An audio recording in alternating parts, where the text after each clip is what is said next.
This water comes from various different sources. To begin, the stream is a watershed, meaning that when it precipitates, the water in the nearby area eventually will flow downhill into the stream. This particular watershed begins upstream in a wetlands area.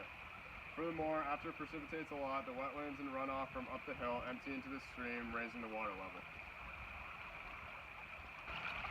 This particular stream continues to flow down in elevation until it empties into the Quinnebog River in Jewett City. The Quinnebog is made up of many streams just like this one, and the water from the Quinnebog continues to flow down in elevation until it empties into the Atlantic Ocean in New London, Connecticut.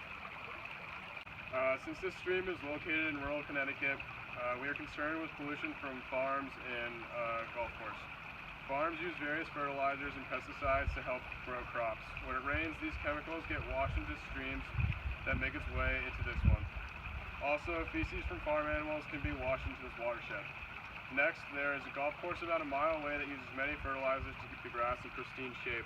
These fertilizers, along with homeowners' fertilizers, could easily make their way into this watershed. In the lab, we tested the dissolved oxygen levels, DO, from 7 different locations. To do this, we added various different chemicals to the sample and mixed it in a titration chamber. We then slowly added sodium thiosulfate until the starch indicator that turned the solution purple disappeared. This told us the dissolved oxygen level from each location. The quality of the water in our campus watershed is good. We measured the oxygen concentration to be 9.1 parts per million. This is good enough to support desirable species of fish such as trout and perch who require a minimum of 8 parts per million. Furthermore, the water was clear with little to no trash or algae in it. As shown by the graph, our results told us that the White Brook, Campus Brook, and Quinnebog were all statistically similar with the highest dissolved oxygen levels, which were all above 9 parts per million. Furthermore, the samples from the golf course, the Quinnebog near Jewett City, the Thames River, and the Long Island Sound all were statistically similar with a dissolved oxygen level of about 8 parts per million. This means that these samples have less dissolved oxygen due to different sources of water pollution such as pesticide and fertilizer runoff. Even though we have good water quality, a small amount of pollution in our watershed matters because our watershed is not large. This means even a small amount of fertilizer or pesticide runoff could have a profound effect on the organisms that live in and around the stream.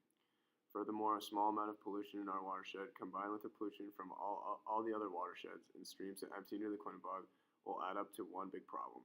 The Quinnebog not only will be polluted directly from surrounding towns, but also from streams that empty into it, making the river uninhabitable for organisms living in it.